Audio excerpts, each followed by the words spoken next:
بسم اللہ الرحمن الرحیم۔ میرا نام ہے سعد عزیز۔ اللہ تعالیٰ کا بڑا فضل و کرم ہے کہ اللہ تعالیٰ نے قرآن کی تعلیم حاصل کرنے کی توفیق عطا فرمائی ہے۔ سوچا کہ یہ علم جو ہے دوسرے ساتھیوں تک، دوستوں تک، احباب میں پھیلانے کے ساتھ ساتھ کیوں نہ سوشل میڈیا کے پلیٹ فارمز جتنے بھی ہیں ان پر شیئر کر دیا جائے۔ تو آج سے ہم انشاءاللہ ایک سلسلہ شروع کر رہے ہیں درس قرآن بائی سعد عزیز کے نام سے۔ اللہ تعالیٰ سے دعا ہے کہ اللہ تعالیٰ ہماری اس کاوش کو قبول فرمائے، سننے والے کو، بولنے والے کو عمل کرنے کی توفیق عطا فرمائے، آمین یا رب العالمین۔ اس درس کی ایک خصوصیت تو یہ ہے کہ یہ درس جو ہے یہ بہت زیادہ طویل نہیں ہوگا۔ ہم ویڈیوز کو انشاءاللہ پوری کوشش کریں گے کہ ویڈیوز کو ہم مختصر رکھیں۔ جو لوگ مصروف ہیں اور قرآن کی تعلیم حاصل کرنا چاہتے ہیں، قرآن کو سمجھنا چاہتے ہیں، بہت لوگوں کی خواہش ہے لیکن ان کے پاس وقت نہیں ہے، مطالعہ کرنے کے لیے وقت نہیں ہے، یا کوئی ذرائع نہیں ہیں جن کے ذریعے سے مطالعہ کر کے جو ہے وہ قرآن کی تعلیم کو حاصل کر سکیں، یا پھر اور بھی ہمارے معاشرے کے اندر بہت سارے مسائل چل رہے ہیں، کسی نہ کسی فرقے کے ہاتھ چڑھ جاتے ہیں۔ جو لوگ فرقہ واریت سے بچ کر قرآن کی واضح اور صحیح تشریح حاصل کرنا چاہتے ہیں اور ان کے پاس مطالعے کا وقت بھی نہیں ہے، تو ان کے لیے یہ قرآن مجید کا جو درس ہے یہ انتہائی فائدہ مند ہوگا، کیونکہ اس درس کے اندر ہم نہ تو کسی فرقے کی حمایت کریں گے اور نہ ہی کسی فرقے کی مخالفت کریں گے۔ مخالفت اس طرح کہ فرقے کا نام لے کر اس کو بدنام کیا جائے اس ہے، لیکن نظریات کا اختلاف جو ایک صحیح اختلاف ہوتا ہے وہ تو ہوگا۔ وہ تو جو فرقہ بھی قرآن کے خلاف بات کرے گا تو اس کا جو نظریہ ہے، اس کا جو عقیدہ ہے وہ قرآن کے خلاف ہے، تو ظاہری سی بات ہے وہ اس کا ذکر تو ہوگا، لیکن ہم اس درس کے اندر کسی فرقے کا نام نہیں لیں گے۔ اگر آپ کو اس درس کے اندر کوئی آیت سن کر ایسا لگتا ہے کہ یہ تو میرے عقیدے کے خلاف بات ہو رہی ہے، یہ تو میرے فرقے کے خلاف بات ہو رہی ہے، تو وہاں پر اس بات کو سمجھنے کی ضرورت ہے کہ آیا کہیں ہمارا سوچ، ہماری فکر، ہمارا عقیدہ، ہمارا نظریہ قرآن کے خلاف تو نہیں ہے۔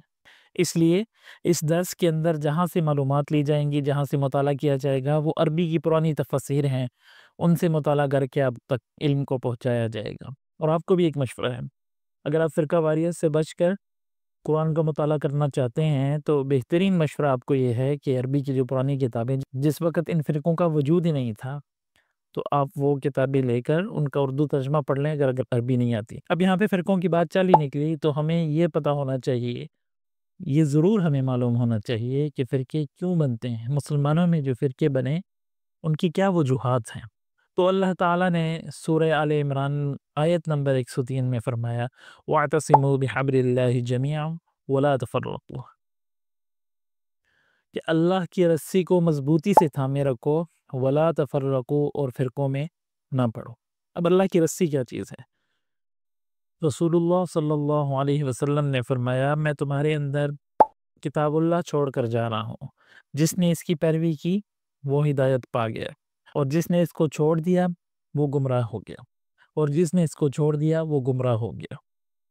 اب اس حدیث میں اور اس سے ملتی جلتی جو حدیث ہیں ان میں واضح طور پر یہ بات بیان فرمائی جا رہی ہے کہ قرآن مجید جو ہے وہ اللہ کی رسی ہے۔ وَاعْتَصِمُوا بِحَبْلِ اللَّهِ میں جو حبل اللہ کی رسی کا ذکر ہے، اس سے مراد قرآن مجید ہے۔ اب اللہ تعالیٰ اس آیت کے اندر یہ بات بھی بیان فرما سکتے تھے کہ وَلَا تَفَرَّقُوا، لا تَفَرَّقُوا، فرقوں میں نہ پڑو، یہ بھی بات بیان کی جا سکتی تھی، لیکن اللہ نے اس کو ایک شرط کے ساتھ مشروط کیا، فرمایا وَاعْتَصِمُوا بِحَبْلِ اللَّهِ، اللہ کی رسی کو مضبوطی سے تھامے رکھو، وَلَا تَفَرَّقُوا، اور فرقوں میں نہ پڑو۔ کیا مطلب سمجھ میں آ رہا ہے؟ کہ جو اللہ کی رسی کو چھوڑے گا، جو قرآن مجید کو چھوڑے گا، فرقوں میں بھی وہی پڑے گا۔ تو فرقے اس لیے اس وجود میں آتے ہیں کہ کوئی شخص قرآن کی تعلیمات کو چھوڑ دیتا ہے، نمبر ایک، یا پھر قرآن کی ایسی تفسیر بیان کرتا ہے جو اس کی اپنی خواہش ہوتی ہے، منمانی تفسیر جس کو کہتے ہیں، وہ جب بیان کرتا ہے یا قرآن کی تعلیمات کو چھوڑتا ہے اور وہ بڑا چرب زبان ہوتا ہے، اس کا معاشرے میں ایک مقام ہوتا ہے، لوگ اس کو فالو کرنے لگتے ہیں، تو ایسے شخص کی تعلیمات کی پر جب لوگ اس کو فالو کرنے شروع کرتے ہیں تو وہ ایک فرقہ بن جاتا ہے، لیکن باطل فرقہ ہوتا ہے۔ وجہ کیا بنتی ہے؟ قرآن کو چھوڑنا۔ اسی لیے اللہ تعالیٰ نے تفرقہ بازی کے ساتھ، فرقہ واریت کے ساتھ اللہ کی رسی کو مضبوطی سے تھامنے کا ذکر فرمایا کہ اگر تم اللہ کی رسی کو مضبوطی سے نہیں تھامو گے تو تم فرقوں میں بٹ جاؤ گے۔ وہی ہو رہا ہے، قرآن کی تعلیم کو چھوڑا تو مسلمان جو ہے وہ فرقہ فرقہ ہو گئے۔ بہرحال اس ویڈیو میں قرآن مجید کے درس کا تعارف کرانا مقصود تھا، تو اس درس کے اندر نہ تو فرقہ واریت کی بات ہوگی، یہ مختصر ہوگا، اور جو لوگ قرآن کی تعلیم حاصل کرنا چاہتے ہیں لیکن وقت کی کمی ہے، مطالعہ نہیں کر سکتے، ان کے لیے تو یہ بہت قیمتی تحفہ ہوگا۔ اللہ تعالی ہماری اس کاوش کو، ہماری اس کوشش کو قبول فرمائے اور آخرت میں ہماری نجات کا ذریعہ بنائے۔ آمین ثم آمین۔ آپ حضرات سے گزارش ہے کہ چینل کو سبسکرائب کیجئے اور اس کو شیئر کیجئے تاکہ قرآن کی آواز ساری دنیا میں پہنچ سکے۔ انشاءاللہ باقاعدہ درس کا آغاز اگلی ویڈیو سے کریں گے، ہم سورہ فاتحہ سے سورہ ناس تک جائیں گے انشاءاللہ۔ کوشش پوری ہوگی کہ ہفتے کے اندر 3 ویڈیو کم از کم جو ہیں وہ اپلوڈ کر دی جائیں، لیکن بحیثیت انسان کچھ مجبوریاں بھی انسان کے ساتھ ہوتی ہیں، تو انشاءاللہ تین درس جو ہیں ہمارے ایک ہفتے کے اندر اپلوڈ ہوں گے، اور آپ جو ہے وہ مکمل جو ہے وہ اللہ کی رضا کے لیے اس کو دیکھیے، آگے لوگوں میں شیئر کیجئے۔ انشاءاللہ اگلی ویڈیو میں ملاقات ہوگی۔ اللہ حافظ و ناصر۔